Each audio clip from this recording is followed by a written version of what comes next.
I just told y'all a few minutes, and here we go. Sorry, running a little late. Patrick drove up from God knows where. What part? I'm out in Northeast Minneapolis. Oh, okay, yeah, and God knows where. I felt bad because when you text me, it was like 5:30. I was like, ooh, I know that traffic coming back this way. Yeah.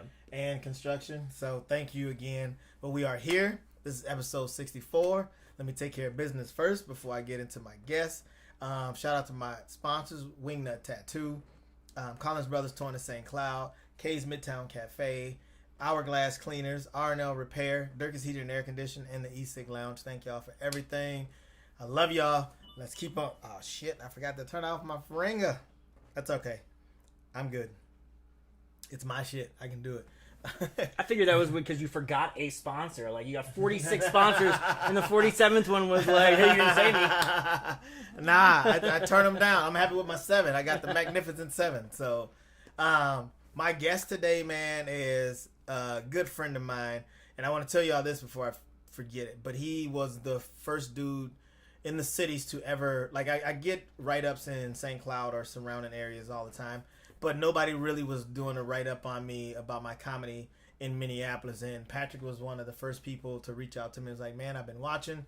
I really admire what you do. So I want to thank him so much for being that guy that always allowed me to shine in a place I didn't even live. Like, he used to write for City Pages, and he always put me on there. And he always helped advertise my shit when I was down there. So now, not only is he a writer, he wrote a book, so now he's an author, and I'm gonna have him sign my copy. So when he makes it big and shit, I'm gonna sell it on eBay probably, because I'm for some kind of money, or one of his weird fans. Everybody's got weird fans. Oh, yeah. But he does more. I'm gonna be honest. He does more for the comedy scene than a lot of comics do, and he's not a comedian. He's just a guy who loves it and he's inspired by it. So here's my guest, guys. Without further ado, give it up to my man, Patrick Strait. Thank you again for coming. Hey, thank you for having me. I really appreciate all that, man. No, man. It's the nicest thing anybody's ever said about me, I think. So thank you. Appreciate it. Yeah, dude. Like, you deserve it. Like, honestly, I'm just one of those guys I recognize when, and like every time we've even talked, there's been so many. I'm like, I don't know what he's gonna use from our interview because we end up talking for 2 hours. Oh yeah. You know. Oh yeah. I was like, obviously he can't write the whole thing, but you always wrote it right, man. You always gave me mad respect for being who I am and doing what I do. So thank you. And I'm super excited about the book. Definitely. And I can tell you, I mean, not to sit here and just stroke each other's egos, but like one of the things why I started writing about you from the beginning was, you know, there's a lot of people, Minneapolis, St. Cloud, wherever in the state, they're funny. There's a lot of people that are funny. There's a lot of people doing comedy. One of the things that always impressed me about you is you were always doing something different or innovative. You were finding a new audience to get in front of. And that, to me, is something that was always really missing with a lot of comics. Is, you know, yeah, there'd be really good shows that would come to, you know, the main clubs. Or they'd come to some of the breweries or things like that. But, you know, at some point, especially if you watch a lot of comedy, it almost kind of starts to feel interchangeable sometimes. We're like, all right, it's these 3 comics, and they're going to do their, you know, 15, 30, 60. That's how it's going to go. Yeah. With you, there was always something unique. Like, I always felt like it was a different show, and I felt like there was something different going on.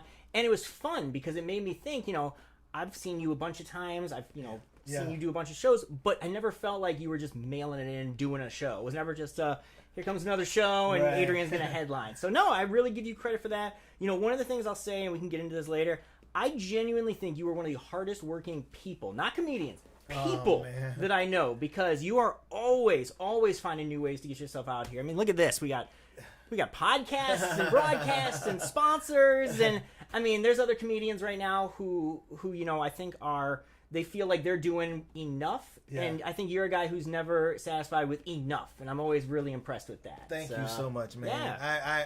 I really, really appreciate that because I do work. I work, but I love what I do too.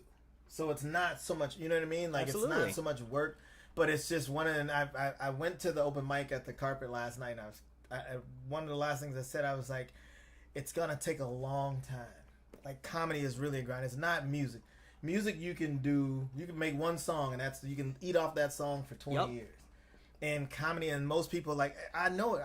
I'll put guys on flyers that don't even share the flyer or don't even I'm like, I made you an admin on the event. Yep. I need you to invite people, and people just don't do that. I never understood why you would do a show and you're just happy with whoever's gonna be there. I've never done that. Yeah. I've always been like, I'm gonna set up an event. I'm gonna get as many people in there as I can, rather it change my pay or not. Absolutely. You know what I mean? And there's and I think that's a lot of people's problem. They're like, well, I'm locked in at this price. It doesn't matter to me if there's 3 people or 30 people. Yep. And I'm like, but wouldn't you want it to be the best it possibly could be? Absolutely. And I think you said this, and we can get into other topics here, but you said this to me one time, and I've actually held on to this. It's kind of funny because, I think that there is a lot of comics who, they feel like, okay, their job is to show up and be funny. And it is. Yep. That's their job. You still got to show up, you got to be funny.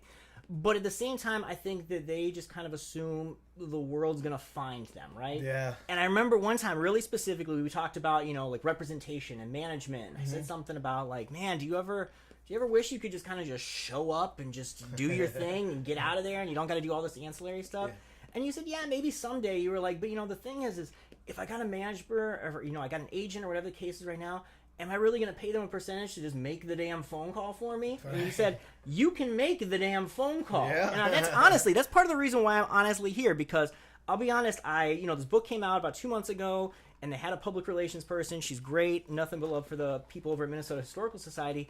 And we had a really big push right away. And then all of a sudden, it kind of died off. Like, we weren't getting a lot of press. And I was kind of sitting there and kind of, feeling bad for myself and kind of bitter. And I was just like, well, I guess that's it. I guess that's the end of the promotion and stuff. And I genuinely thought, I was like, you know what? I can make the damn phone calls. And so that's why, that's why I'm here. I reached out to you. I said, hey, I'd love to come up here and do the show. Oh my gosh. And that's absolutely what inspired me to. So, you're touching people. Oh my gosh, dude. Thank you so much. Like, that was like, when you hit me up, it was like, hey, I need you now.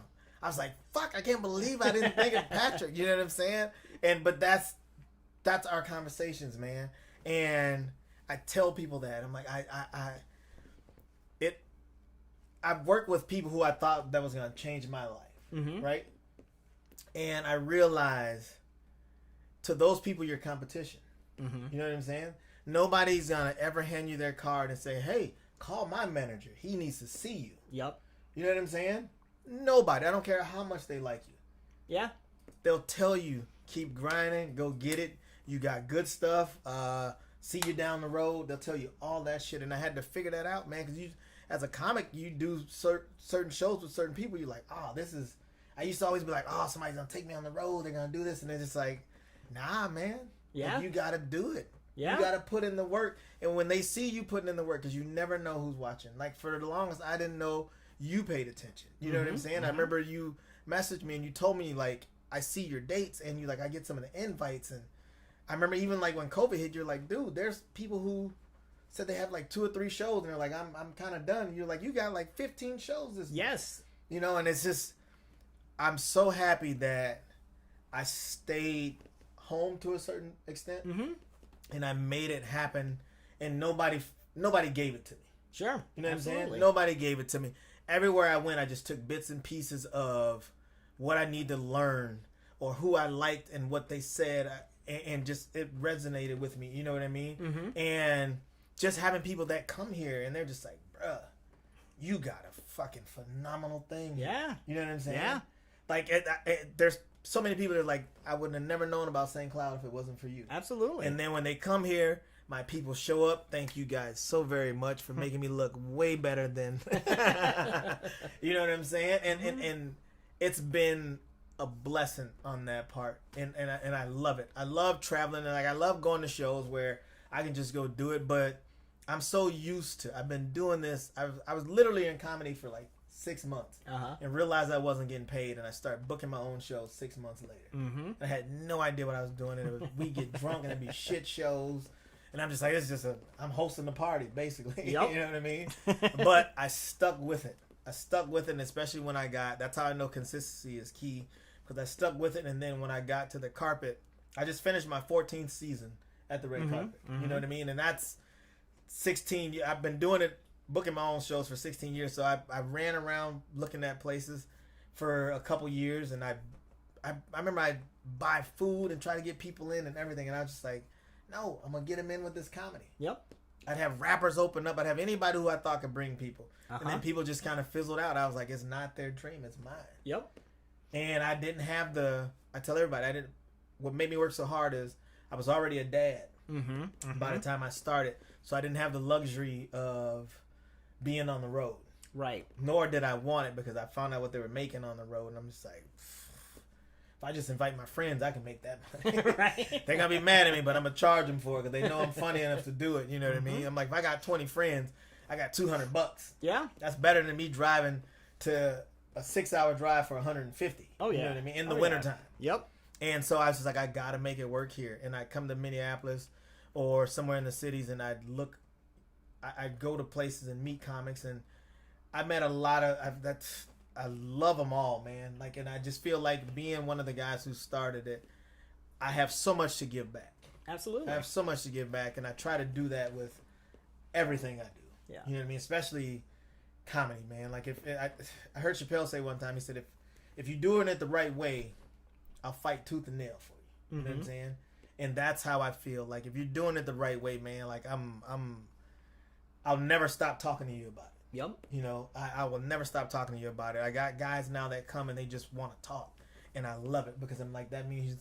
And then when I see them implement what I've told them into their stuff, you know what I mean? I'm just like, all right, you not only listen, but you actually applied it. Absolutely. I can't stand talking to people for hours, and then I see you just, you still showing up at shows, you ain't got no merch. Yep. But you got a $500 outfit on. For what? For what? Make a fucking t-shirt. You know what I'm saying?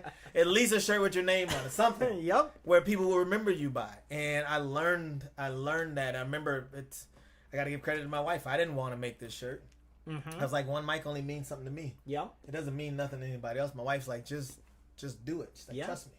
And I made them. And I just had a memory pop up. I made them 3 years ago, man. And I can't tell you how many of these shirts and hoodies I've sold. Yeah. All over the place. Even during the pandemic, like when I couldn't do comedy, I just sold merch. Yeah.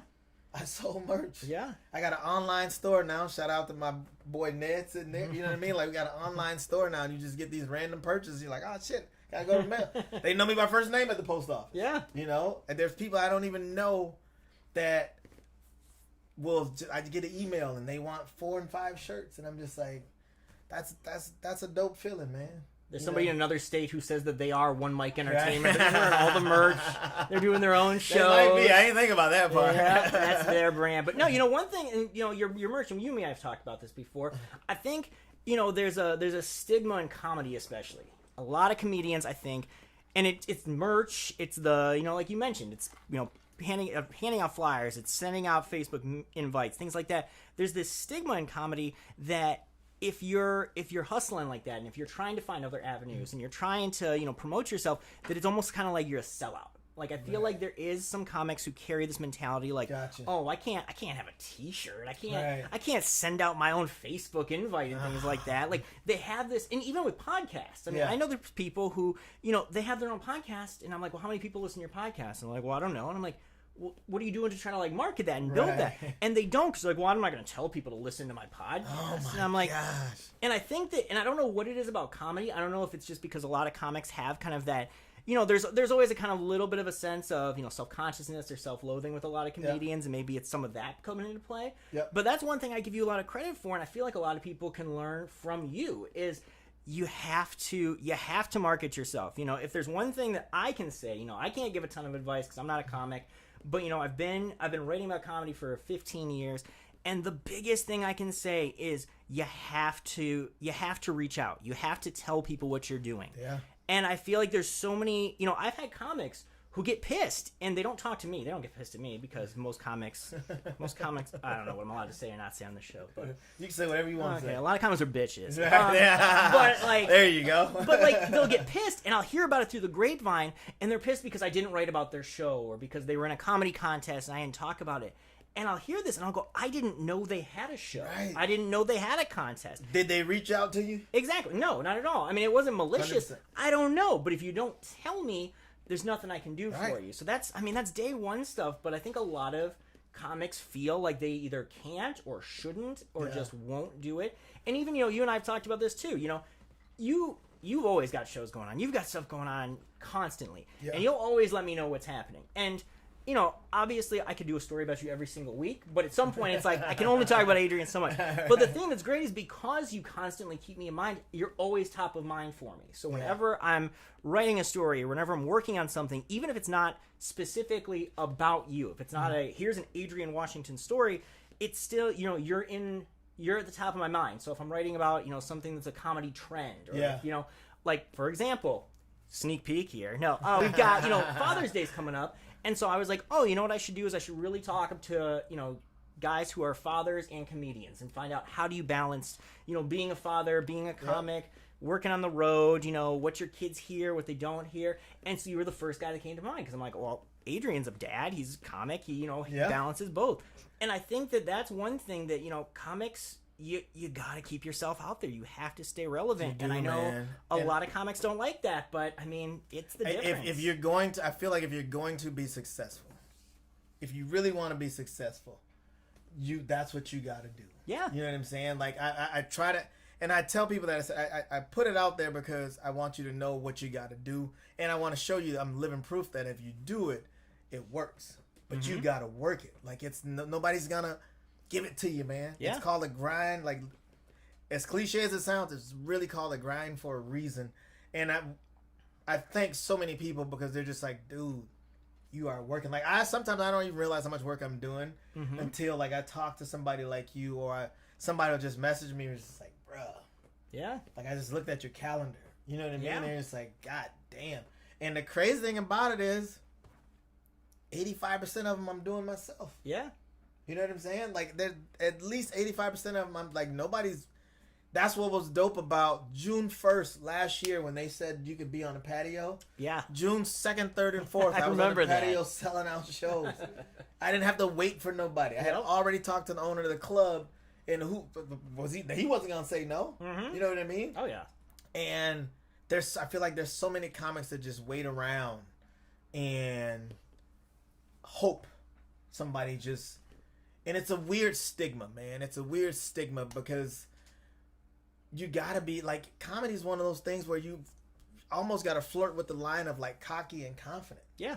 You know what I mean? Like, you gotta walk and sometimes the cocky part's gotta take over because that's what's gonna get you the gig. Yes. I remember one of my friends told me, man, shout out to KW, he was like, bruh, he said, you gotta walk into these places like you own that motherfucker. Absolutely. He said, he said, I don't care who you see, don't get starstruck. He said, walk in there, have your shit together, and be ready to kill. He said, even if they hate you, they're going to talk about it if you kill them. Yeah. You know what I'm saying? He said, your job is to kill no matter where you go. So that was my whole thing with, like, even going out to L.A. or going out to Vegas anywhere. I'm like, I'm not here every week. I can't do a mediocre set. There's guys that can be like, I'll be back tomorrow. You know what I mean? It's like, no. Because weirdly, in L.A., there's, like, homeless dudes that go to open mics that are murdering. You know what I'm saying? They ain't got nothing better to do, and they've seen so much shit. And I have to be funny enough for you to remember me 3 to 4 months from when I come back. So then when I come back, they're like, hey, Minnesota. You know what I'm saying? Yeah. And I love that part, man. Yeah. The other thing, too, and I mean, then we can switch topics here, is I think, you know, and we've talked about this before, is, you know, your reputation. You know, you talked about that you put in the time, you put in the work in promoting these shows. You get 20 friends to come see you. I think the thing, though, is, you know, you leverage those relationships to get people in the door, but now you've built a reputation where people know that you put on quality shows. You know, so now you don't have to, like you talked about, you try to get rappers to come open, or you try to buy food, or whatever the gimmick was going to be, right? You don't have to do that anymore because people know that you're going to put together a quality event. They know if they're going to spend $20 to come see you, they're going to get a good show no matter who's on it. You know, they might not know Mike Early or Mo Yakub or Tommy Thompson or anybody like this, but they know, well, if Adrian's putting them on the show, they're going to be good. And I think that, you know, that's a really important thing too, because like you said, I mean, you could get 200 people. I mean, I'm telling you stuff, you know it better than me. You can get 200 people come to a show because you put, you know, some bootleg rapper up first. Right. If the show sucks, they're never coming back. Right. Like, they're never coming 100%. back. So it's like, you want to make $2,000 on one show, or do you want to be able to make, you know, $500 on the next 10 shows? You know, it's one of those types of things. And I think you've done a really good job of establishing your reputation as somebody, not only as a performer who everybody knows you put on a good show, but as a promoter, as somebody who puts together a really good show. And I know, Shed G is somebody else who I've talked to about this a lot, and that was early on. He said that was what kind of got him to the same point. He was kind of on the same path. People knew Shed G. They knew, okay, well, I want to come see him because I've heard him on the radio, or he's funny. And then after a while, they said, okay, well, I don't know who, and he's still doing it, right, with his Shed G comedy series. He has comics come in who people don't know them by name, but they know if he's going to put his name on it, he's going to put his reputation on it, they're going to be good. And I think you absolutely followed that same blueprint, and that's why I think people continue to come and support your stuff, and that's why I continue to watch, and why I'm always excited to talk to you. I really appreciate that, and it's sometimes you move so much and you don't think about it. And it's like I remember I think it was Justin Caesar. This was a few years back, and we were doing a show at the Carpet, and people are just walking in, and I'm standing by the door with my wife. My wife's taking money and checking tickets, and people are just walking in, and I'm just saying hi. But I'm saying hi. I know all these people. And then he taps me on the shoulder, and he's like, man, he said, that's why people support you. He said, not only are you a great comic, he said, and you put on great shows, he said, but I just watch you call 7 people by first name. Yeah. He's like, there's not a lot of people that do that. Even like with Shed, speaking of Shed was like, you taught me how to mingle. He's like, I wasn't comfortable like mingling with people after a show. He's like, seeing you do it, it almost makes you feel bad that you don't do it. Yeah. You know what I mean? And I said, it's just who I've been from the first time. February 24th, 2004 was the first time I ever got on stage. When I got off stage, I went around and I shook everybody's hand. And I shook everybody's hand who was left anyways. And I told them, thanks for laughing. Yeah. And it's not like me going around trying to sell you nothing. I go around to literally thank you for laughing because you didn't have to. Yeah. You know what I mean? And if you don't laugh, I will skip your ass. Like, I know who, like, I've seen some motherfuckers sitting in the crowd just like this the whole time. I definitely skipped that table because I know you didn't laugh. But it's just being personable. You know what I mean? Like, but that's what was dope. When Chappelle had residency here last time, when he was at the Varsity Theater, I was down there with him. And I remember they put on a 7th show.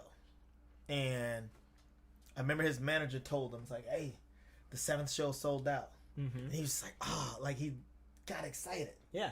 And I was like, you could do that 7 more times. Absolutely. But to see he was still that enthusiastic about, I don't expect this shit all the time. You know what I'm saying? Yeah. I remember I literally looked at him. I was just like, are you surprised? And he was just like, he's like, you never know. Right. And this is Chappelle. And I mean, those tickets were, I think, $250 a pop, bro. And it was almost 1,000 seats in the Varsity Theater? Yeah. And that was the 7th show.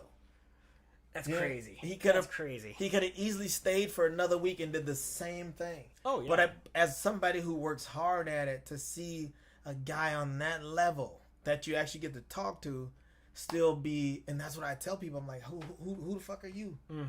Who are you? You got it. Like, I still promote every show like I did my first one. I still spend this much money on Facebook posts. I still get flyers made. I still set up events. I post it on everything I can. Yeah. No, everything I can. Even if I don't know, like, I lose money before I make money. Yep. But I'm just like, when you do it, this is what you do. It's an investment. You are a business. I mean, it's one of those things where it's like, are you trying to make money, or are you trying to invest in a business? Yeah. There's. And I asked everybody when they start doing comedy, I said, do you want to make money or do you want to make friends? Yep. I asked a lot of comics that. And there's a lot of comics that remind me, like, I remember you asked me. I said, because I said, if you're blessed, both of them will happen. I said, but usually, most people are doing it for different reasons. Yeah. You know what I mean? So, thank you so much. I didn't even mean to get in all that. No. The book, speaking of comedy, funny thing. Let's talk about it. Yes. No, the book, Funny Thing About Minnesota. So I released this back in February through the Minnesota Historical Society Press. It's really, it goes through the inception of comedy. So it starts with when stand-up comedy started in Minnesota back in the late 1970s. And it's funny, and I'll draw some of these parallels here as we go through this, because really the book it has a lot of similarities, I think, to your path in this, because, we talk about, the start of comedy. They really didn't have, there was no blueprint. When these guys started out doing comedy, there wasn't regular comedy clubs and regular open mics and things. They kind of had to figure it out on their own, good, bad, or otherwise. And the stories are in here of the good, bad, and otherwise. So, they were at a bar in Northeast Minneapolis called Mickey Finn's and literally built a stage in this union bar out of milk crates and plywood. And, that's how they started. And eventually, it goes through the build, right? In the 80s when everything exploded and you had the Scott Hansen's comedy galleries that were 300 and 400 and 500 seats in town. And then you had all this new influx of talent that started coming in, whether it was, Louis Anderson's and the Liz Winsteads and the Alex Jacksons. And then, you get into the, later 80s, I should say, and you had kind of the next class, Fancy Ray, and you had Colleen Cruz and all these other people. And then it kind of goes into the bust, right? So into the early 90s when comedy when it bottomed out, when it's, Louis Lee, the owner of Acme Comedy Company, he affectionately says, that was the period where everybody who was good went out west to try to be in a sitcom, and what we were left with was a bunch of middle-aged men who this was their midlife crisis. They decided now, I don't like doing my accounting job or whatever anymore, so now I'm a comedian, so that's what I'm going to do. And so that's where we go off. But I mean, there's a lot of stories about the homegrown local comedians and how they found their way. But then there's also a lot of stories about comedians who, are massive names now and really kind of cut their teeth here. So, there's stories about Jay Leno and Jerry Seinfeld, who used to come to town before they were a really big deal. Fancy Ray has a great story about how he opened for a very young Chris Rock way back in, I believe it was maybe the early 90s, over one of the Scott Hansen's comedy galleries, all the way through, Ellen DeGeneres was doing shows here. Pee Wee Herman did one of his first shows here, which is crazy. So, a lot of really interesting stories. It also goes into, some of the conflicts, some of the personalities, and you know that better than anybody, between comedians, where you get guys who, once money and fame and ego comes into play, you get conflicts and you get clashes. So it touches on a lot of that stuff too. But, everybody I've talked to, who's read the book, who are comedians or fans of comedy, said, they loved it because obviously it really goes kind of inside that. But the people I know who weren't huge comedy fans, who weren't, living and dying stand-up comedy like you and I, they really enjoyed it because it really does take you through how do you start something that doesn't exist? How do you kind of build an art form that isn't there today? And that's what the book is. And like I said, there's a lot of things that as we go through this, and I got a couple of thoughts here that I want to talk to you about, but it really does kind of connect me back to you because, like I said, I mean, you have a group of guys who they didn't wait for it. They got started because and they say this in the book, they knew they wanted to do stand-up comedy. Mm-hmm. It's a hard stop. And they said, there's nowhere to do it, so what am I going to do? I got to go create an opportunity. And that's something where I think a lot of comics of today don't appreciate that's still very relevant. Even though there are comedy clubs and comedy rooms, you and I have talked about it. It's not always going to be for you. It's not always, they're not always going to welcome you with open arms. And one thing I learned was, I was 27 when I started. Mm-hmm. You know what I mean? I was pretty sure of who I was. Yeah. So me growing, I was a huge fan of comedy before I was a comedian. And I remember just thinking to myself, I'm like, I pay $75, sometimes $100 to go see these guys like a year, 1 year, and then I see them 3 years later, and I'm like, and they're doing the same shit they were doing 3 years ago. Like half of it's that, or you did what you did on your special. Like I know that. Yes. I'm like, as extravagant as your life is, you mean to tell me you couldn't come up with nothing different? Like you came back to the same place 3 years later, and I can tell you your set almost as good as you could. Mm-hmm. And this was before I started doing comedy. So when I started doing comedy, I knew I would never do politics or religion because I'm not into it. And I said I don't ever want any of my shows to be the same. Mm-hmm. Even if I tell the same joke, I'm going to tell it different because that's just who I am. I'm like, I don't, and that's part of my pitch for my album. I tell people, I don't believe you should buy some shit you just saw. Mm-hmm. Why would I sell you, like as good as you like that set? Yes. Why would I sell you the exact set you just saw? Mm-hmm. Because everybody's not like me. I can watch or listen to the same shit over and over day after day. Right. If a movie's good, I can literally stop watching it. When that movie's done, I can watch it again and won't have no problem with it. My wife laughs at me all the time. But that's just a different, I'm just wired a different way for it. everybody, the average person isn't like that. Mm-hmm. You know what I mean? And you gotta know, especially depending on what age you start at, you gotta know what it is you want out of it. Mm-hmm. You know what I'm saying? You Absolutely. gotta know what you. And my life's changed since I started, obviously. So having a family and having a wife, you know, kids, and like this being my livelihood, Mm-hmm. there's no safety net for me. Right. There's Yeah. no safety net for me. You know Yeah. what I mean? So it's like, even the shows I put on, and I've never done a show that I wasn't a part of Mm-hmm. to some degree. Sure. So even with all the stress, what a lot of people don't realize is it can get very stressful. Mm-hmm. People run late. This guy can't make it. How do you do it? You can't call nobody. That's when I tell people. Yeah, I'm like, that's when I tell people, I got to become super comic. Uh-huh. Because for me, the show will go on no matter what. Sure. If I got to stand on stage for an hour and a half Mm-hmm. to give people what they paid for, I'm going to fucking do it, and I'm going to have a ball doing it. Absolutely. And that's the dope part about when you are a comic and you're a producer, nothing can stop your show. Mm-hmm. If you're just a producer or a promoter, you're like, oh, they didn't show up. What am I going to do? Yep. That the show's done. Uh-huh. But if you can say, hey, I can go grab that mic myself, Mm-hmm. and if nothing, kill time, Yeah. oh, man. Absolutely. And it's funny. No, sorry, I didn't mean to cut you off. Nope. I was going to say, it's funny you say that because I was actually thinking, so in this book, because, you know, these guys, same thing, right? They're producers, they're comics. They're trying to figure out how to do this. And early on, there's not a lot of comedy talent. It's not like they've got Right. other acts they can pull in. So a lot of times these guys would say things that they'd be like, you know, we've got, you know, we have 3 of us. We got to figure out how to fill 90 minutes or 2 hours or whatever the case Right. is.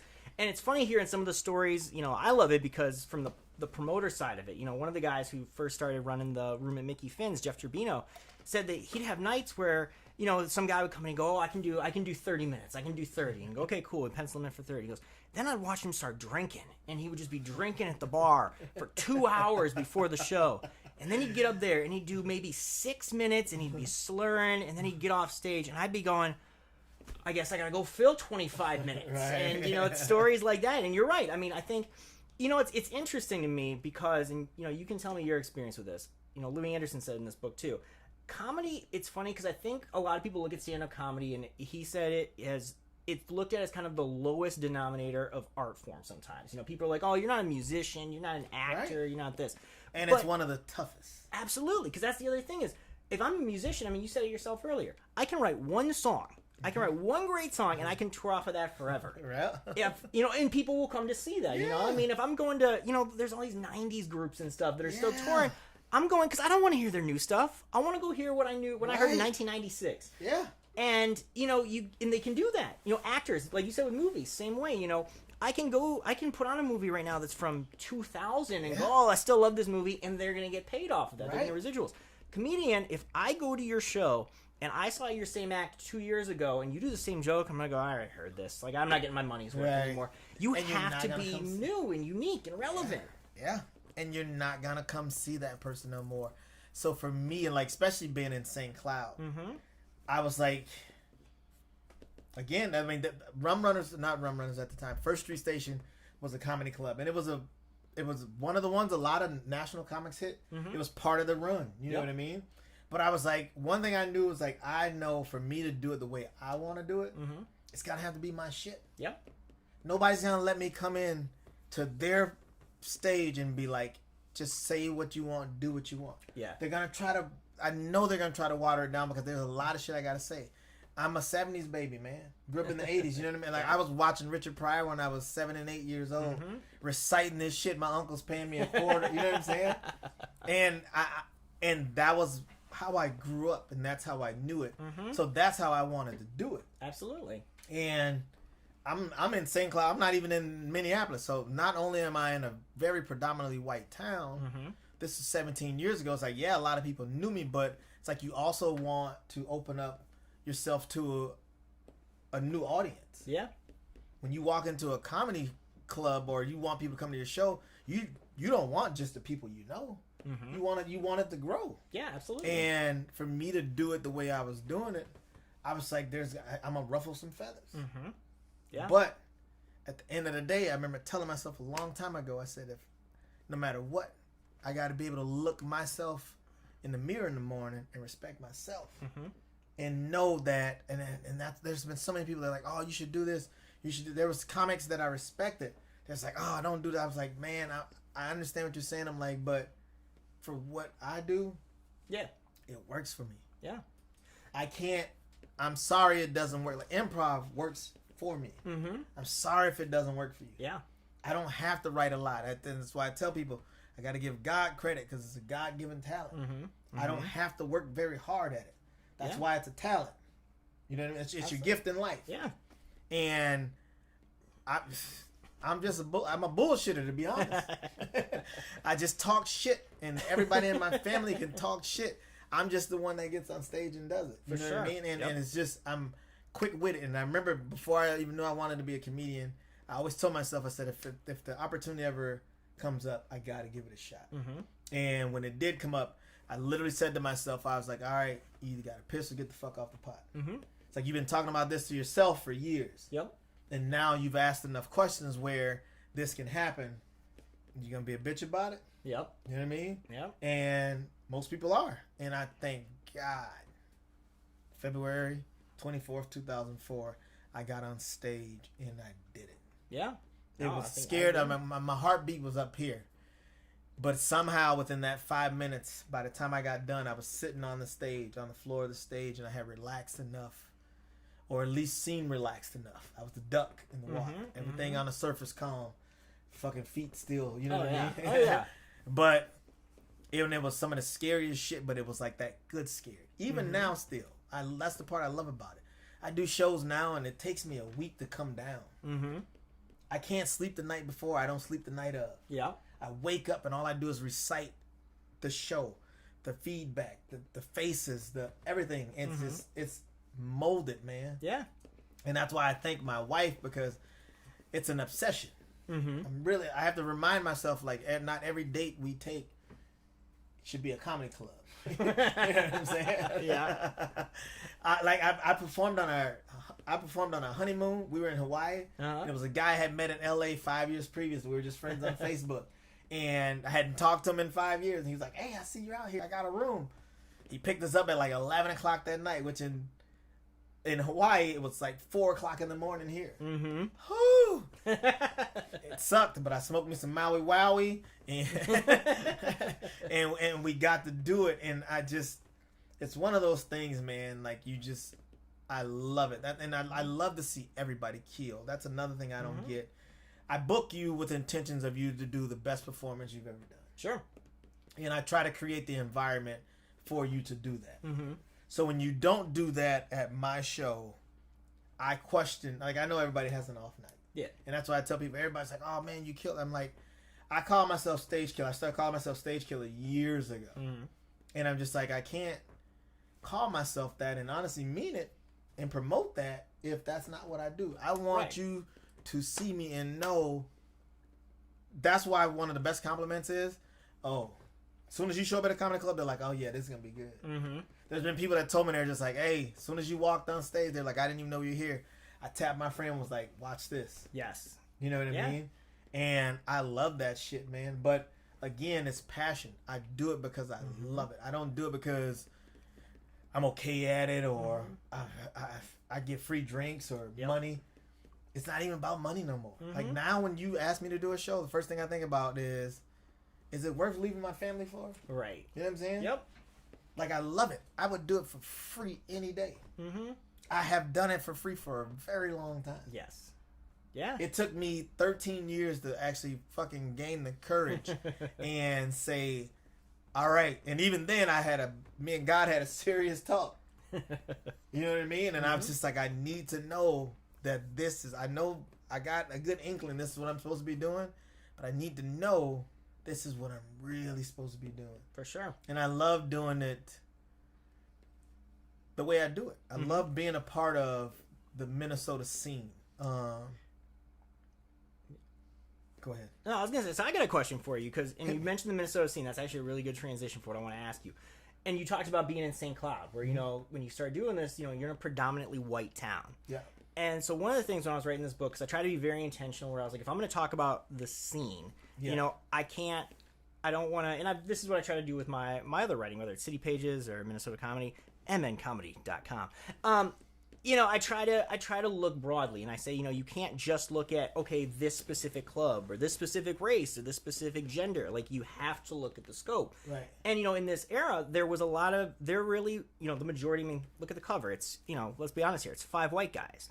Because predominantly it was, a white male-dominated industry, which I think to a degree it still is.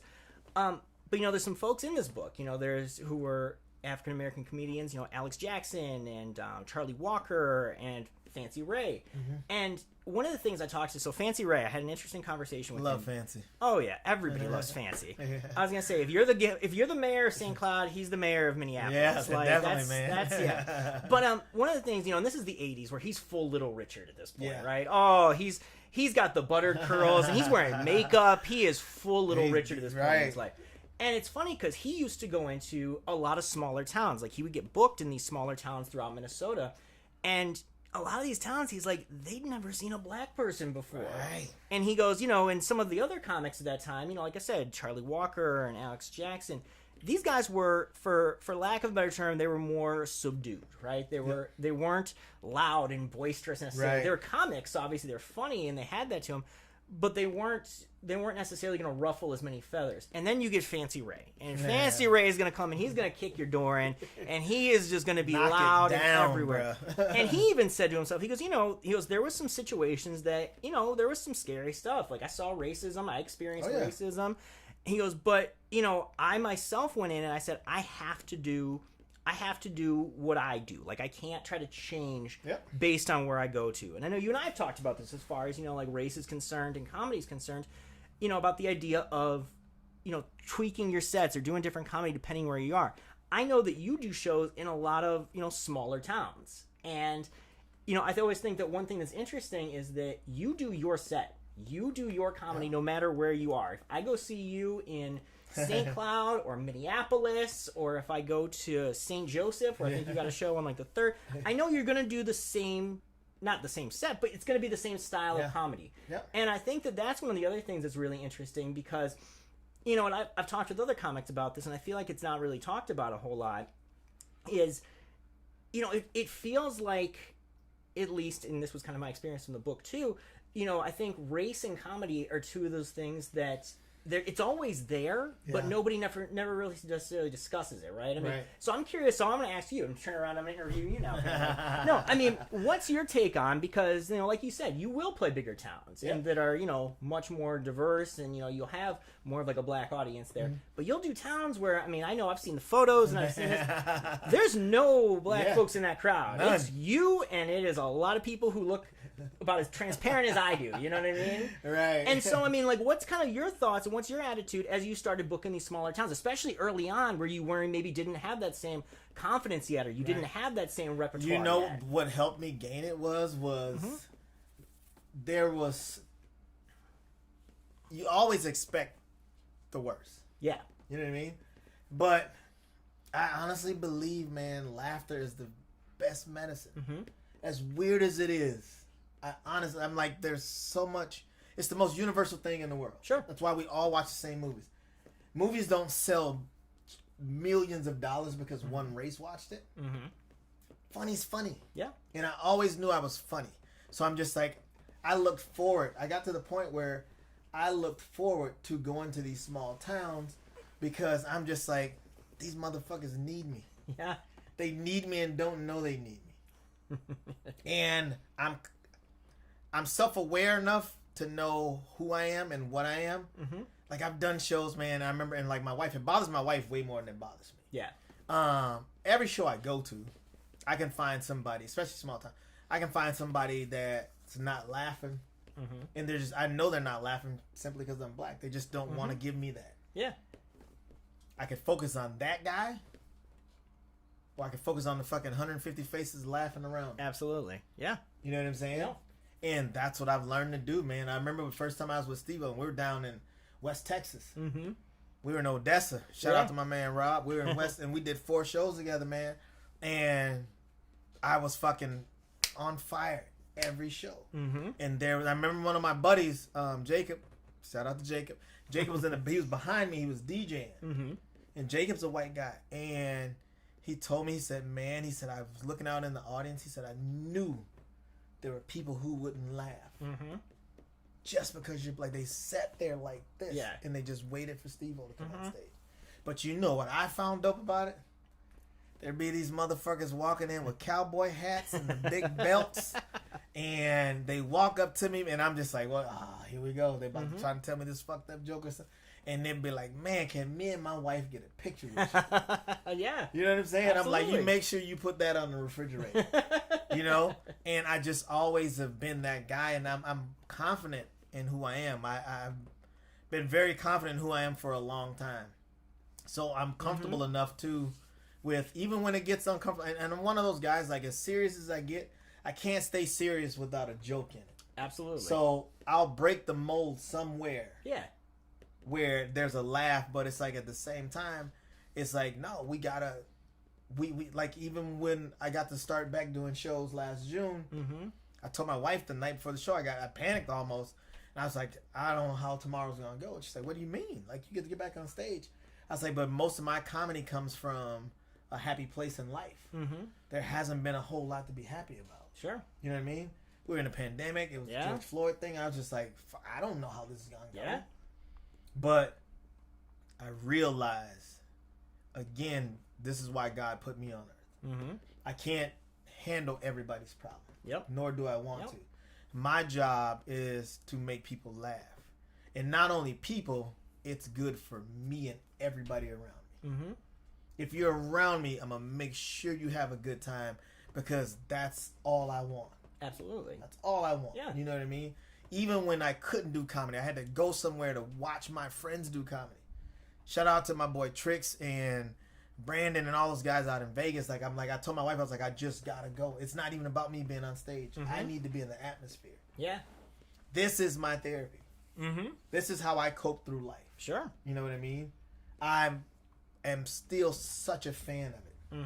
I had a show one night in the cities, and Andrew Dice Clay was at the House of Comedy. Oh, yeah. And I made them put me on stage as a headliner in the middle of the show, because the show got to running late, and I was like, no, I need to go see this guy. This is a legend. Oh, yeah. This is a legend. And he's coming to my home club. They got a table waiting for me. I'm not going to miss that. Oh, yeah.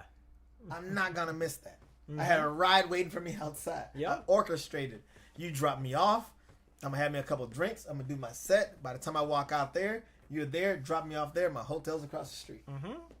So that's a lot of it. And I know exactly what you mean, because I've seen black comics in certain crowds even sound different. Yep. Oh, you know what I'm saying? Absolutely. Even sound different. My biggest thing is I try to take nigga out. I say, we was talking about Paul Mooney this morning, so that I didn't really need to say rest in peace to Paul Mooney. But I say, especially, there's sometimes it just flies. It's something, and that's what was funny about working with Eddie. Eddie says nigga like the. You know what I'm saying? Yeah. Like, he starts a sentence, ends the sentence with it. Like, it's just. So for me, I've learned to say bro or bruh if I'm the only black dude in the room. Yeah. But sometimes still I love, like, me being a comic and being that guy that walks that line. Sometimes I feel like I gotta flex. I gotta hit him with that. When it's all white, I gotta be like, nigga! Just to see their reaction. Yeah. You know what I mean? Absolutely. And I tell people that, because there's some people that are just like, oh man, like, will you do a black room? I'm like, I'll do whatever, man. I'll do what I said. It's not my fault. It's predominantly whites that come to my shows. Yeah. I said, but I'm comfortable anywhere because I'm comfortable with me. There's no element for me. I'm never out of my element because I am my element. Yeah. And I remember thinking about that one day, and I thought about that. I was like, that should be a fucking shirt.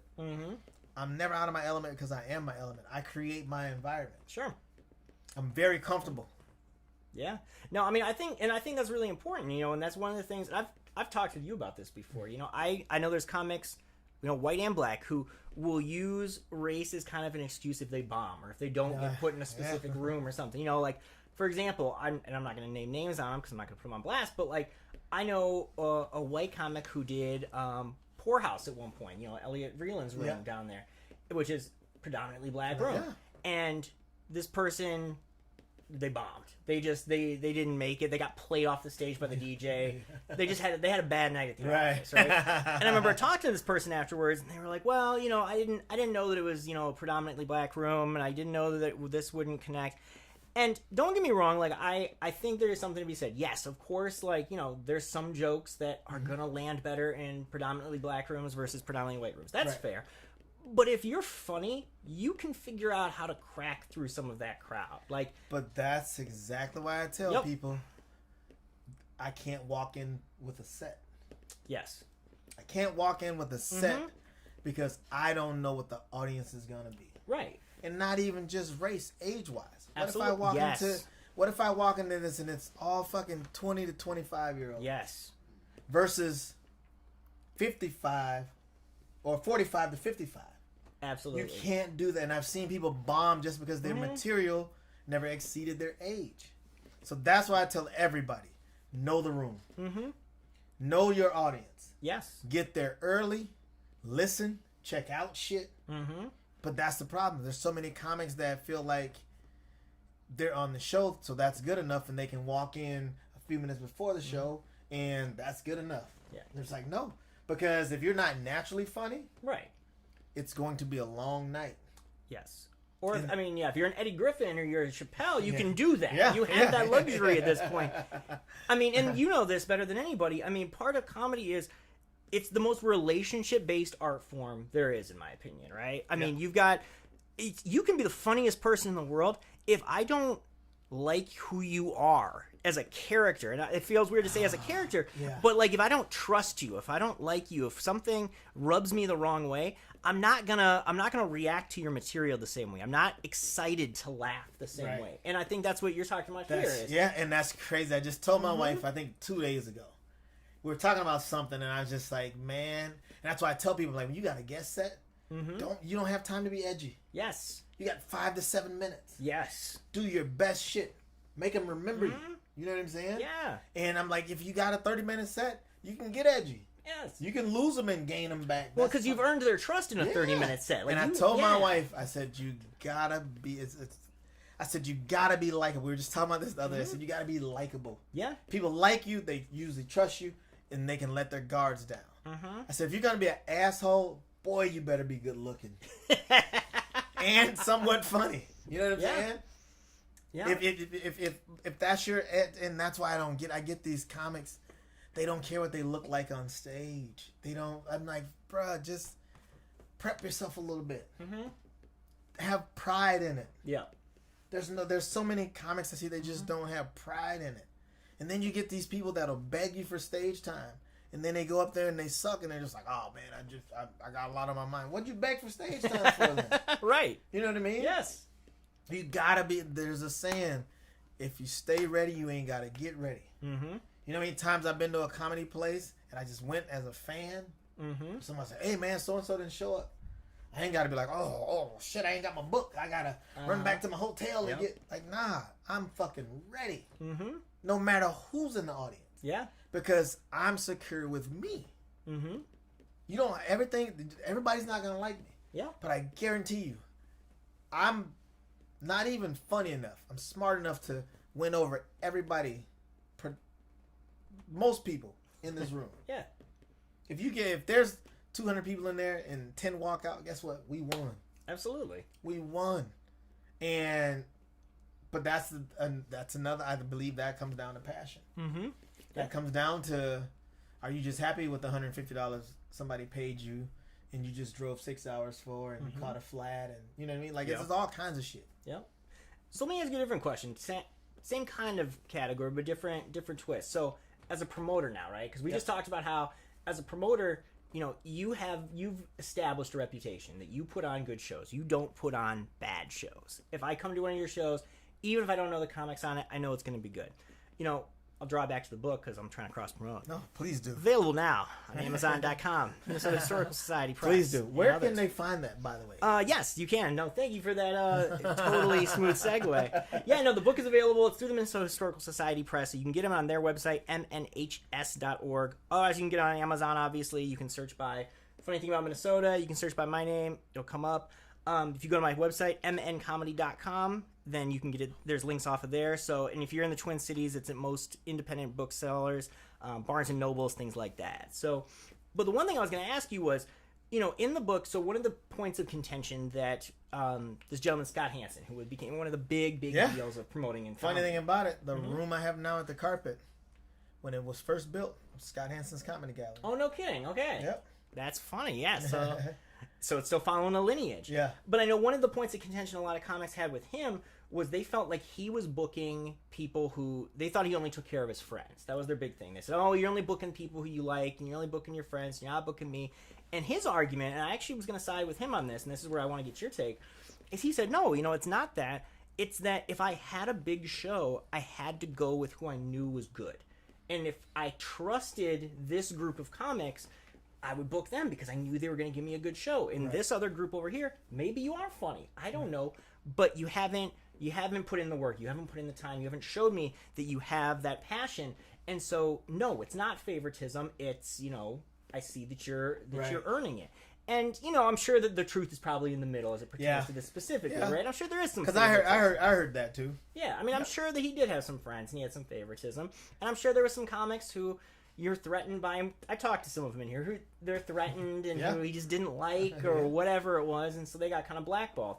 So my question for you now as a promoter, right? So like I know, for example, you're doing a show. I'm just going to help cross-promote all of your shows here too. I know you're doing a show because I just talked to Tommy Thompson. Yep. I interviewed him the other day. Very funny guy. Yeah. Love Tommy, man. Yeah, and I know you're doing a show with him and Mo Yacoub here on like 2 weeks, right? Yeah, June 3rd at Milk and Honey out in St. Joe. There we go. Yep.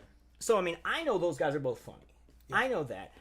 Do you, when you're putting these together, I mean, how often do you kind of look to, for lack of a better term, the same talent pool? How often do you look to the same group where you're like, these are the folks who I know are funny, I know they're going to be good in these specific settings? I mean, you yourself said, you know that you're dynamic enough, you know that you can get a crowd on your side where you don't necessarily worry about it. But like other comics, like Mike Early's a really good friend of mine, and I know that you've had him up here at the Carpet. Yeah, Mike was just with me last weekend in Annandale. Yeah, so I mean, Mike's one of those ones too where I'm like, do you know him coming in where you're like, oh, he's going to be great here? Do you take a chance? Do you just know funny's funny? Like, how do you kind of approach that from a promoter standpoint? I did a show in January, I think, and I had never heard of Mike. Me and Mike were friends on Facebook because I think I seen like your story. You're the reason I became friends with him. Okay. Because that's when he was opening for Louis C.K. I think he did a story on it.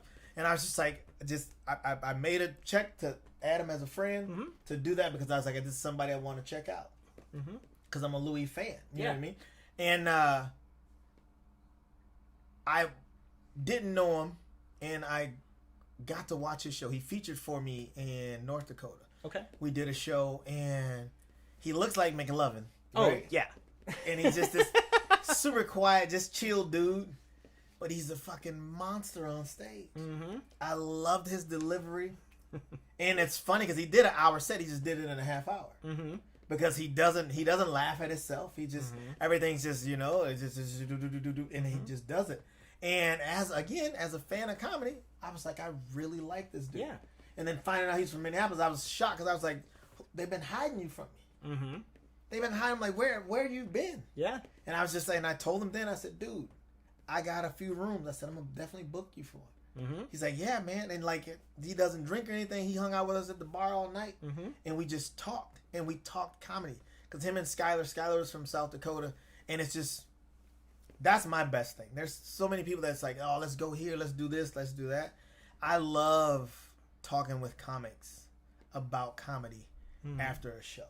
Sure, you know what I mean. And these guys were just sitting there like they were locked in.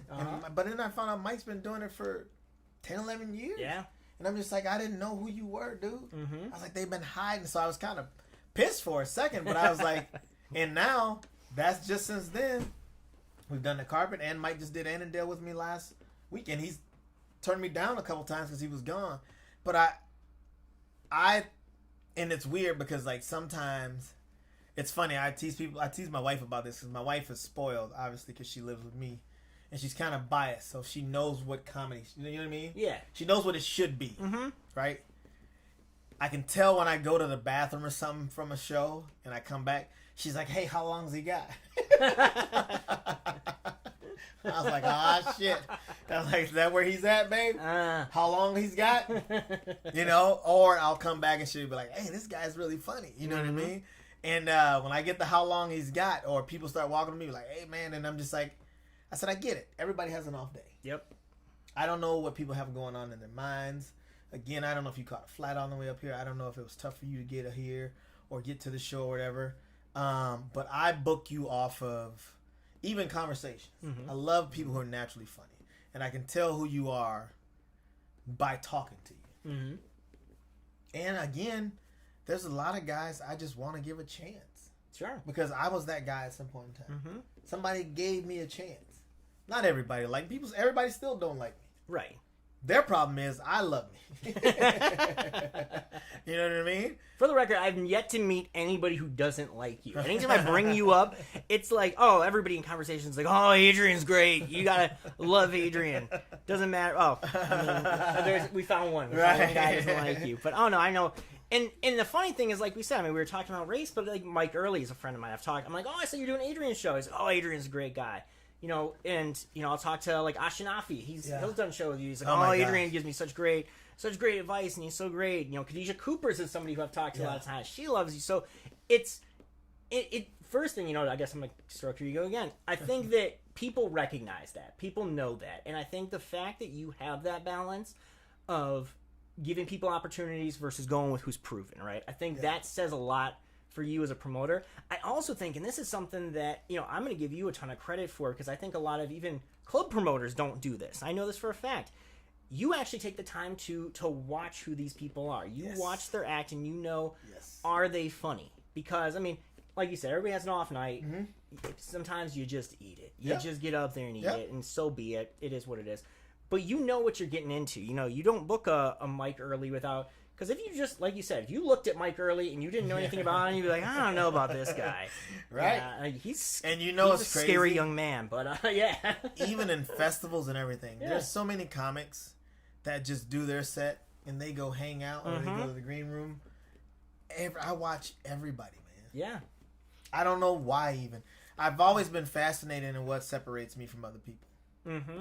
And being a promoter too, and I'm just like, I always love to give people a chance. Yeah.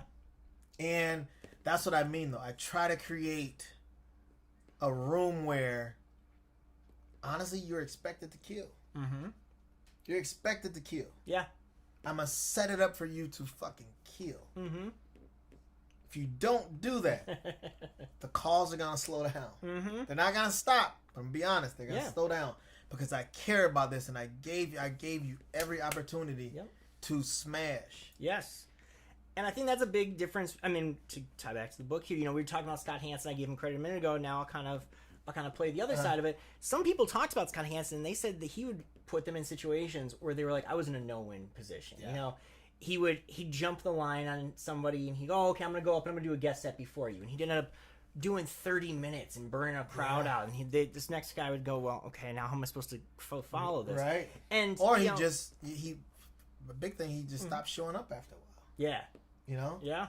And so when it's named after you, you definitely think that person's going to be there. Sure. And then so these people, like, now nobody's interested in you. They don't know who you are. They're like, where's the big guy? Yeah. You know what I mean? And you're nowhere to be around. And 3 months later, you have the same people go back to the place you had them. Yeah. Everybody knows that's a no-no. I don't care how funny you are, how much of... Yes. You can't... 9 months at least. You know what I mean? Yeah. You can't do it 3 months later. Yeah. So, no, I mean, the fact that you set up shows to make sure that the comics have the opportunity to succeed, I think, is big. And the other thing, too, and this is... I mean, I'm going to give you the star treatment here real quick. I think, you know, there's something to be said, especially when you're a comic and a promoter. And you, obviously, I'm telling you something you already know, but there's something to be said for, you know, like you just said, Scott Hansen doesn't show up. You feel like, oh, okay, well, am I in the B room? Is this kind of... Right. And people don't want to feel like they're at the JV game. They like to feel like they're at the varsity game. And so, you know, if I see, oh, this is an Adrian Washington show, and I show up, and, you know, no disrespect to any other comics, I feel like it's a bunch of JV players, and you're not there. I'm like, oh, Adrian's off doing an A room somewhere. Yeah, he doesn't worry about something better, because it's always you're doing something better. Exactly. If it wasn't better, why wouldn't you be here? So I think by you showing up and doing that comedy, I think it also reinforces to people, like Adrian believes not just in the show, he believes in the comics that are here, he believes in this venue. So it doesn't matter if I'm going to a winery in St. Croix, or I'm going to a brewery in St. Joseph, or I'm going to the House of Comedy in Minneapolis. I'm like, if this is an Adrian Washington show and Adrian Washington doesn't show up, then I'm like, well, okay, he doesn't care about this. But when you're there, I'm like, oh, he cares. He cares enough that he put his time in and he came here. Because, I mean, I've thought about this before, and I don't know if we've even talked about this. You, I believe, are at the point you probably could put your name on shows and promote multiple shows without you necessarily being on there, because you have a good reputation. Because people look to you and say, oh, well, if Adrian's there, he's funny. Funny thing, like Scott Hansen, he got to that point, too, where a while people are like, oh, the Scott Hansen show's got to be good. But as you read on the book, he started to have shows where people said the comics that were showing up weren't that great. They said, you know, he was putting people on the road who weren't funny enough, and all of a sudden the brand name suffered. And I think that's something that, not that you would necessarily fall into that same trap, but I think that's a risk that you run, right? When you have your name, if all of a sudden I start going to shows and they're half-assed and it's an Adrian Washington show, okay, well now I'm not enamored with it the same way I am, you know what I mean? So I think that's really important. I think that's something that you've done a very good job in, as far as reinforcing your personal, back to when you talked about, you know, going out and shaking hands.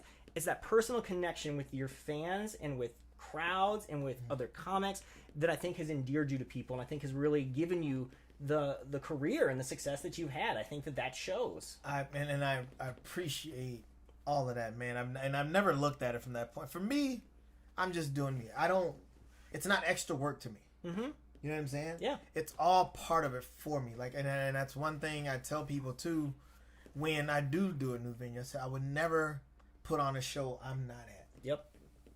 And so for me, again, if some comic, like, and I'll tell comics that if I see you struggling, I'll give you the light ahead of time. You're still going to get paid every penny I told you. But I'm not going to allow you to suck air out of the room. Yep. Yeah. I always tell people, say, when there's people going outside with people to smoke that don't smoke, it's not a good sign. Yeah. You know what I'm saying? When you just be like, oh, I'm going to go on outside till, you know. And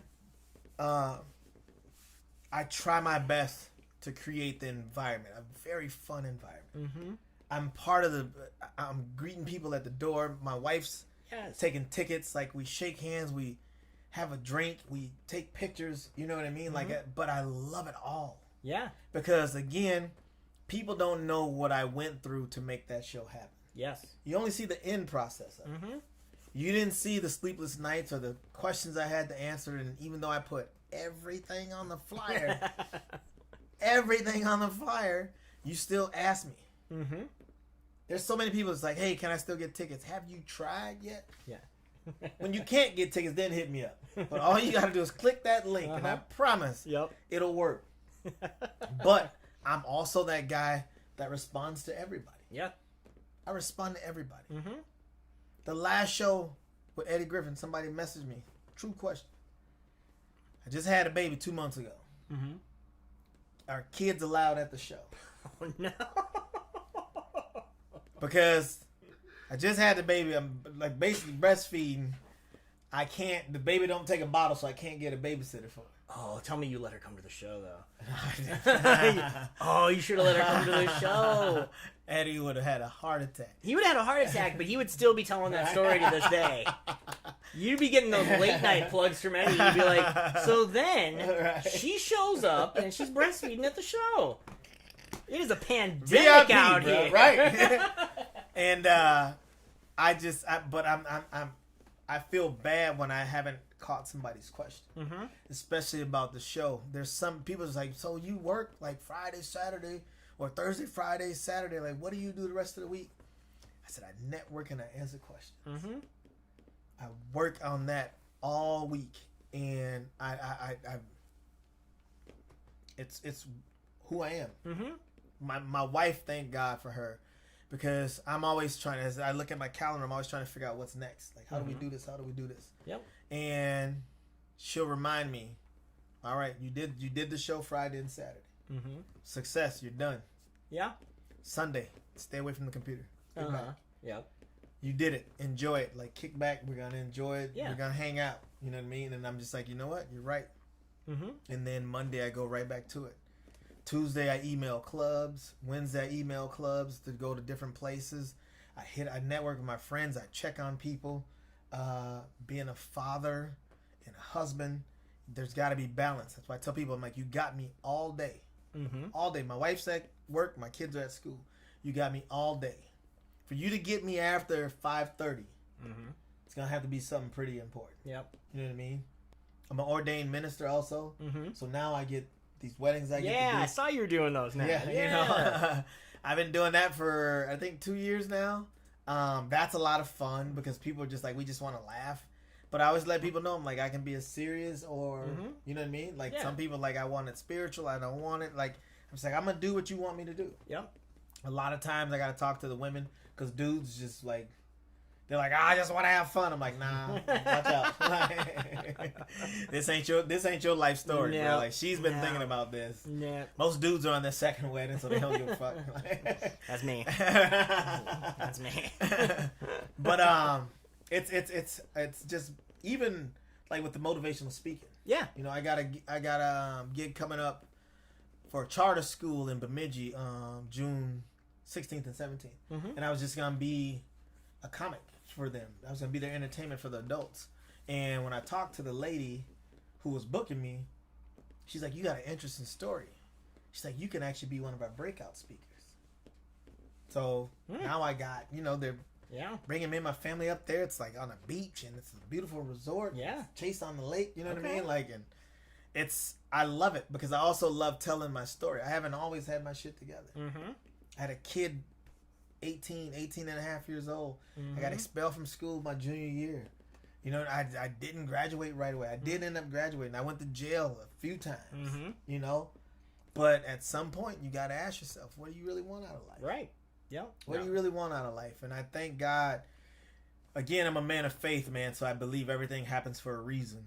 And so that's why I don't trip about stuff that doesn't happen for me. Yep. If something doesn't happen for me, because sometimes as a dreamer, it's easy to lose yourself in the clouds.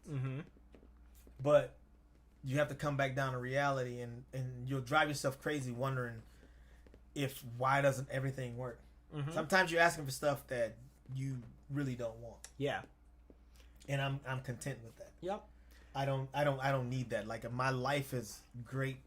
I'm making a living, and I had to tell myself that no matter how much money I do or don't have in the bank, I'm doing it all off of living my dream. Absolutely. Living my dream. Like, that'll never get old to me. Yes. Yeah. And I mean, it's funny you talked about, you know, that, you know, you don't always have your shit together. The other time I was in St. Cloud because I went to rehab up here in St. Cloud. So that's shout out to Recovery Plus here in St. Cloud. But I had no idea. Let me get you another sponsor. Recovery Plus is going to be here. But no, I think one thing, and you and me have talked about this too, right? And I feel like, you know, and I don't know how much everybody. Is there anybody even still watching us talk about this? We're just sitting here bullshitting now all night, but it's fine.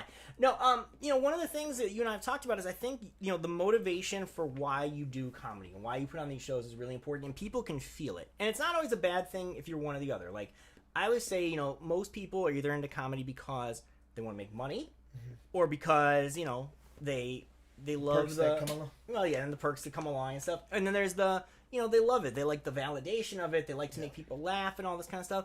And I don't think there's anything wrong with either of those, right? Like, I would never see somebody who's like, well, I'm good at this and I can get paid. I'm not going to fault somebody for that. And if there's somebody who's like, well, I just love doing this. Okay, that's cool. That's good for you.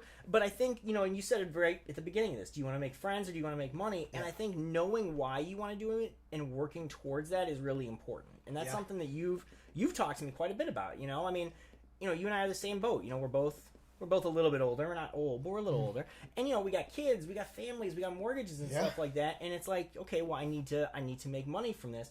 And you put in the work. You know, you talked about how, you know, you'll take a Sunday off, but then you're right back to it. And that's because, you know, you realize that, you know, your goals are, like, yes, you love doing this, and people can tell you love doing this, but the fact that you're working shows that, yeah, you have to make a living. You have to do this.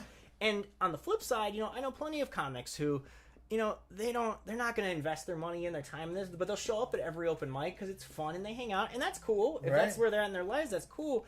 But I also feel like you gotta set your expectations, and that's something I'm always interested in when I talk to you about. Is, you know, there's people who, and I remember back to Elliot in the Poorhouse shows, he and I were talking, and I was laughing because he said, there's people that will come in, he goes, and, you know, I'll be like, yeah, okay, I'll give you some stage time. It's great. He's like, and then at the end of the show, they'll be like, well, you know, what do I get paid? And he's like, what do you mean, what do you get paid?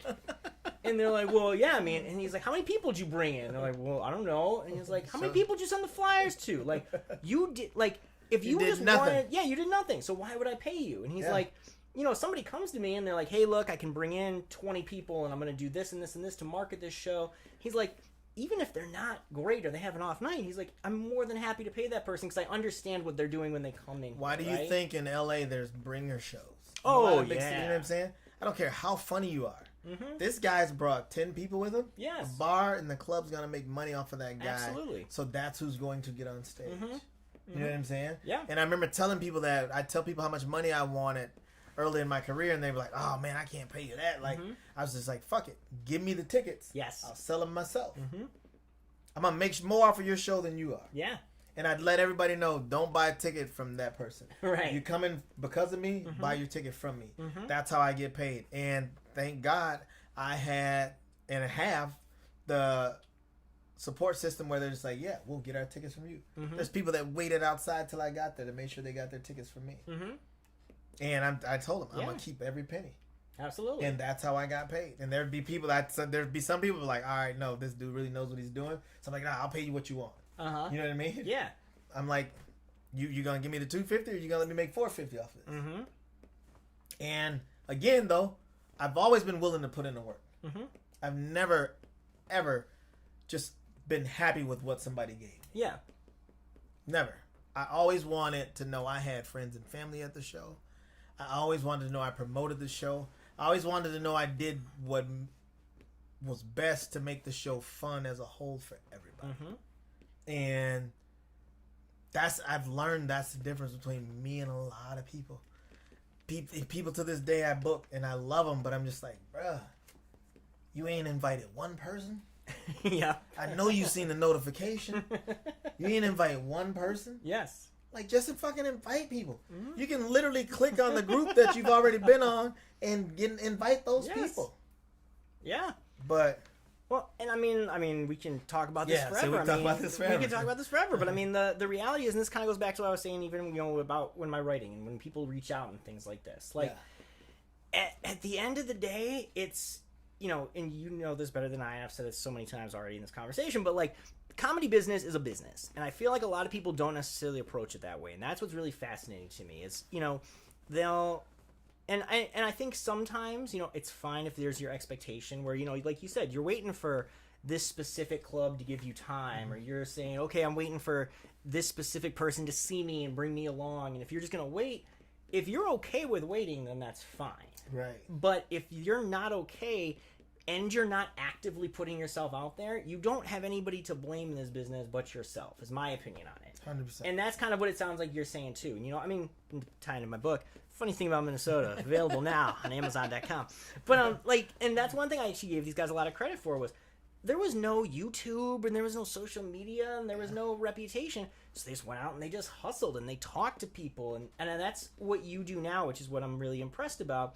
Because like I said, there's a lot of comics who, you know, I think, and you can tell me if this has been your experience talking to comics too, they have a very set expectation for what they're supposed to get out of comedy. Right. And if they don't get it, they get mad. But on the flip side, and you can tell me, I think you were actually the one who said this to me one time, you know, there's promoters who, they're not just necessarily, like, you're an exception, I think, to the rule.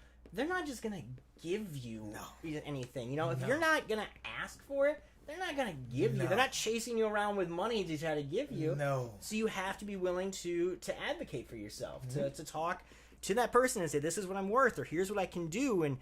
And you as a promoter, I'm sure, if a comic came up to you and said, hey, you know, I really like to try to do like a guest spot on this show that you have in St. Joseph. And, you know, I live in the St. Joseph area, and I can talk to everybody from my high school, and I can, you know, I know somebody at the radio station, I do this and this. You might be like, okay. And they'll be like, you know, and if I can bring X number of people, like, can I get paid $50 or whatever that number is? And you might be willing. Right. And as for me, I have no problem with that. But then that same person, if if they call you and say, "Hey, can I get on the show?" and like you just said, you say, "Okay, yeah, I'll put you on the show," and then you never hear from them again until the night of the show, and they show up and they say, "Where's my money?" What are you talking about? But that's what I love about like Ashinafi. Ever since I met Ashinafi, every show, I just wait for the inbox. Like, hey, can I get a guest spot? Yep.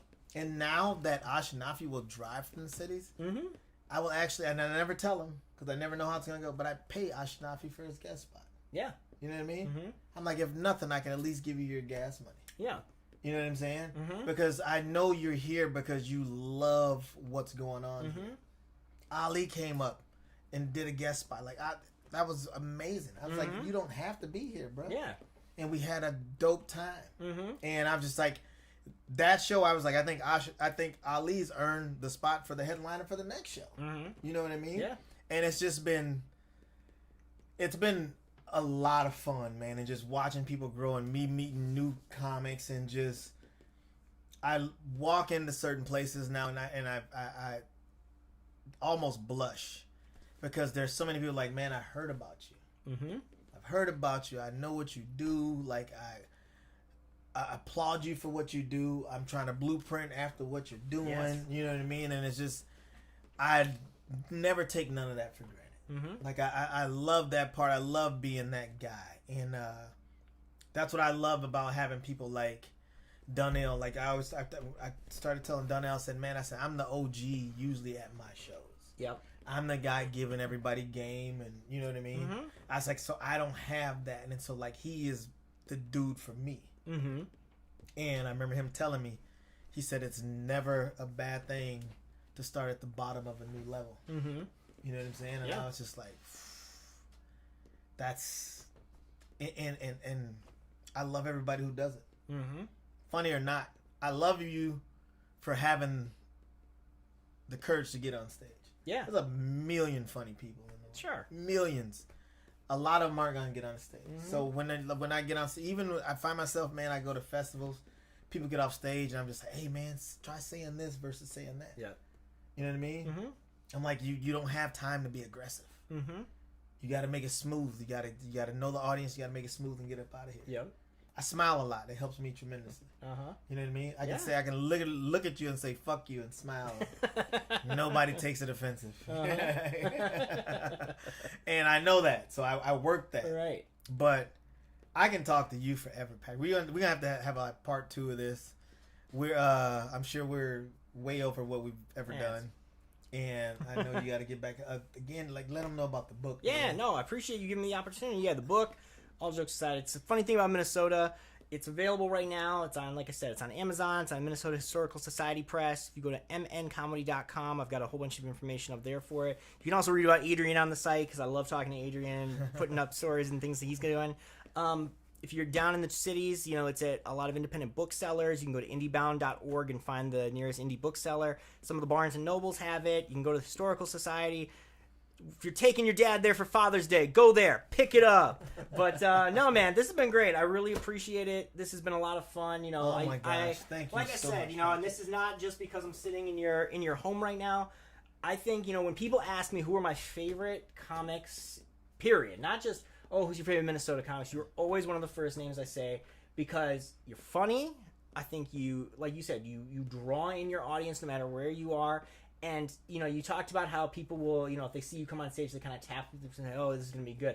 I have done that exact thing. I have literally sat there with other people, and I've seen you get on stage, and I'm like, okay, this is going to be good. Like, it's almost like sometimes you breathe a sigh of relief when you see somebody is going to be funny. Right. Like, you're like, okay, no matter what happens after this, we know we're going to get one good set. This one's going to be good. And so this has just been great. No, I really love talking to you, and I love being here. And like I said, I mean, if I can get you to endorse me, then hey, I must be doing something right. Dude, so there you go. You deserve it, man. Thank you so much, honestly. Appreciate it, Definitely, Patrick. Thank man. you so much. Definitely. Again, this has been episode 64. This is, I'm sure you guys know, this has probably been one of my favorites. Just, I love talking to the dude, man. We have so much in common for us to be so different. We have a love and a respect for the world of comedy. And I don't know how he's not a comedian and cares this much. That blows my mind. Because, again, he does way more than a lot of comics. I can think of 10 comics right now that I know he does more than. But that's my man Patrick. Make sure y'all get the book. Go to Amazon. I'm gonna have him sign my copy because I know he's gonna be something special one of these days. He's already special to me. Again, shout out to Collins Brothers Towing of St. Cloud, K's Midtown Cafe, R&L Repair, Wingnut Tattoo, the E-Sig Lounge, Dirk's Heating and Air Conditioning, and Hourglass Cleaners. Thank you guys very much. New comics. I hope you've watched this long where there's so many gems in this. Fucking study this. Study this. Old comics. If you feel a certain way about anything we've said, yes, motherfucker, we were talking about you. Y'all have a good one, man. Peace.